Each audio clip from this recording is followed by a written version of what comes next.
Hi. Howdy. What's up? I'm Nico, and this is Teddy from Rise of the Empire. I play guitar, and he plays drums. And Okay, so being on the stage and all that other good stuff, like, how is it from your point of view? It's probably the most fun thing I've ever done. yeah, I'd say it's one of the most fun things I've ever done, but at the same time it's really nerve-wracking. You remember our first show? Yeah, that was crazy. Our first show, we were so nervous, we were shaking so bad. Yeah. But after our first song, we were just like, dude, we're kind of digging this. Yeah. Like once the people like actually start getting into your music and you start feeling comfortable, then it just becomes a blast. And yeah. after you get like your first show out of the way, then it's just like butter. I mean, the nervousness never goes away, especially when there's more people, the more nervous you are, because a lot of those people you don't know, and you want to impress those people. Yeah, but you're comfortable with being nervous then, you know what I mean? Yeah. You're not like freaking out that you're nervous. It's not like someone's got a gun in your head and just play music. Yeah. You're not like freaking out that you're nervous. You're not like, oh my god, I'm so nervous. You're like, I'm nervous, whatever. They're gonna like my shit anyway. What about everybody coming up to you, like, when you're off stage? Like, what do they ask us? Like, when they come up to you, like, yeah, and all that shit. Do we get a lot of positive feedback? Yeah. Yeah, for the most part. I mean, so far I haven't heard anybody say that we suck, so I guess that's a good thing. Yeah, that's a good sign. I mean, yeah. We have a lot. I love your music. Yeah. A lot of your music is chill. I don't think, like I said, I don't think I've ever heard of anything bad. Yeah. It's cool though, like when people come at you after your show and have that victory cigarette. Yeah. So what about the new music? Like, yeah. Our newest single, "Fuck You If You Can't Take a Joke," we played it twice. Yeah, it's getting rave reviews at all the clubs. And no, the new songs are going good. The new one that we've been playing lately. That was pretty well. He said it's getting good reviews and now we're working on two more new ones as well. We're getting ready to hit the studio in December, actually. They've been working together. We're going to record our first EP. Hopefully it's going to have 2 tracks. Hopefully. It's not 2 days spent with one damn good track. Exactly. It's like over 500 fans. We have...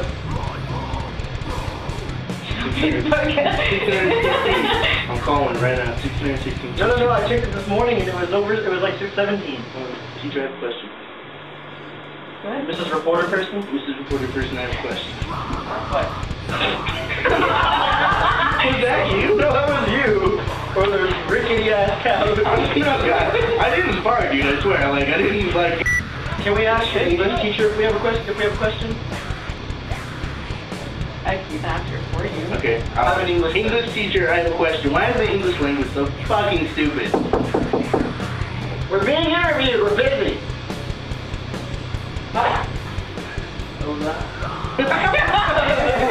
She's videotaping us for an interview for Rise of the Empire.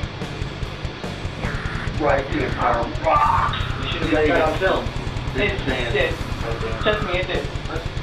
You're on film. You're in our interview. Well, it's doesn't matter. Like, how did y'all originate? Like, Dude, how did you originate? It's more of a you question. I came into the band later on.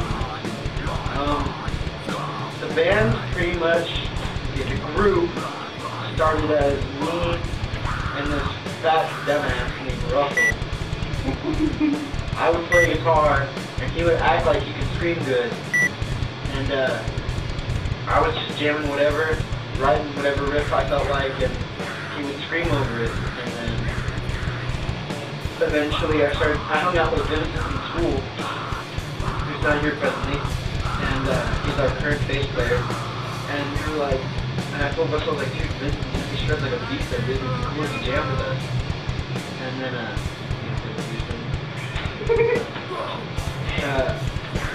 so Vincent came in, and it became a routine thing for us to jam. later on, Ruster got Cat from his auto shop class to be the official one because Cat's a lot better, and he's a hell of a lot better now. He's a really good vocalist. And then originally we had our friend Wayne, who's a dubstep artist on the drum machine. And then after a while, we kicked Russell out for doing drugs, and then we moved Vincent back over to Bay. No, you were in here before. And then we found him, like, yeah, basically. yeah, I just kind of hung out with y'all one day, and I decided to play Jacob's drum set to this year. You know, like, hey, you should play. Yeah. That's Teddy was the drummer, and since Wayne didn't really have a part anymore, if we wanted to add something for him to do on his keyboard, we'd have to rewrite everything. He just kind of left. And then, like I said, we kicked Russell out, and Vincent moved to bass, and it was just left with me, Steven, Pat, and Vincent, before he goes. Those cultures,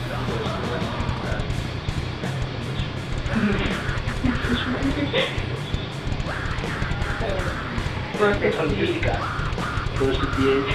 Oh yeah, Bro 58. He's a close friend of ours, and last year for Halloween, or was it 2 years ago? Last year.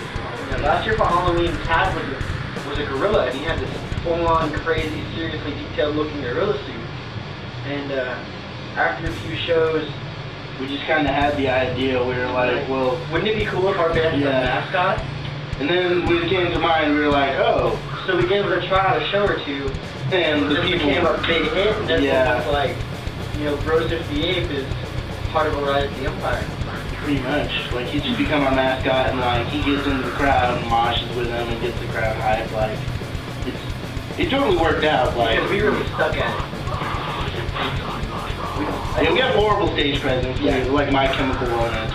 We stand there and drink, and like I just sit there and I cry onto my drum set because I play sad.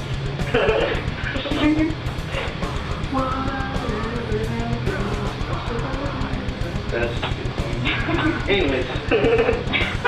Alright, so,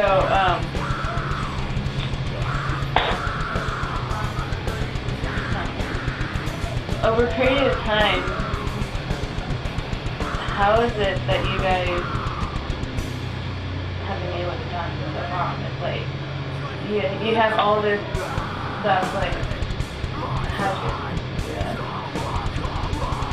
How did we get to the point that we are today? Yeah.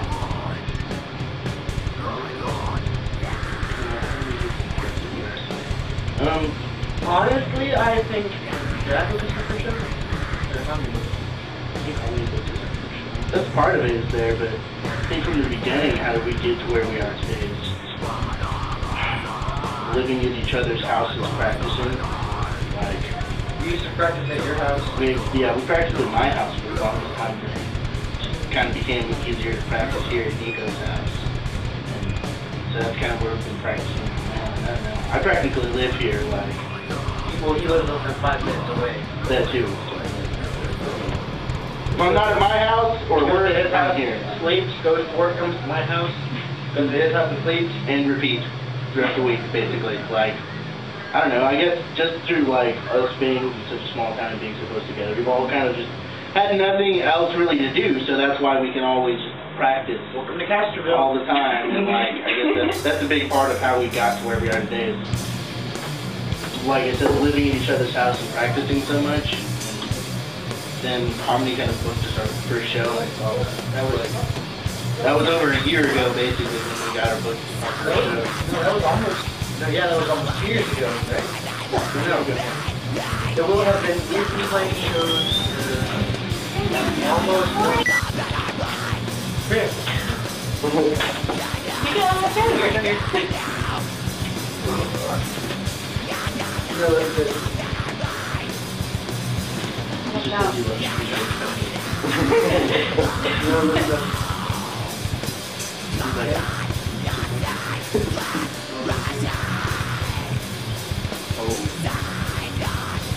That's cool. That is legit.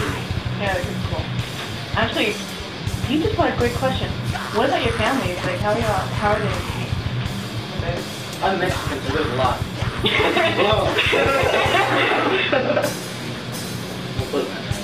No, I don't know. My younger brother's a weenie because he's taller than me. That part out. Alright. What was the question? Our families? Yeah. So, I don't know. I think all of us have really supportive families. Yeah, for the most part. Obviously, they would. If they didn't support us, we wouldn't be able to practice at his house. Or his house. Or my house, for you know what I mean? So, our families totally support us. I don't think we could do that without them, that's for sure. Practicing in the middle of the field. Little generator. It would be like the... Yeah, they are. Probably because their parents are like, I don't want that racket in my house. Very fortunate. Yeah, we are very fortunate. Your parents and my parents both can put up with our... I'm surprised your parents could put up with our racket in the house. Well, yeah. At least, we practice in the garage, which is detached from the house. Yeah. So what about the other bands? Like, what's their feedback for you guys? Other bands? Yeah. Like other local bands or what? Yeah. Like all the other bands you played with. They seem to like our stuff. I mean, These guys just think they're...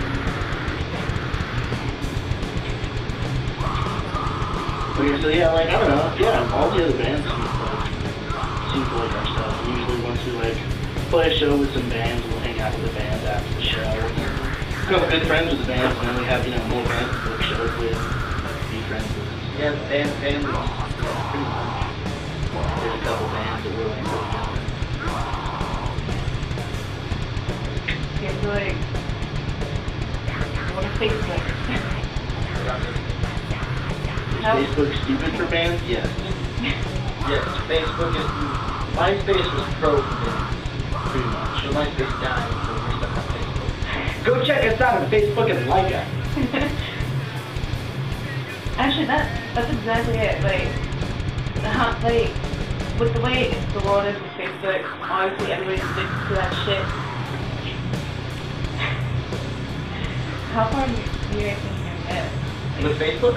No, not with Facebook. But I was like, get very far with Facebook. I mean, with all the media in the world right now, though, like, the possibilities are practically endless for bands. I mean, if you're in a band and you have almost just as good of a chance of not doing anything as you do of becoming the next asking on his hand you're doing the rest of the drive. Yeah, I mean, being in a band and not having Facebook is like beyond totally pointless because it's like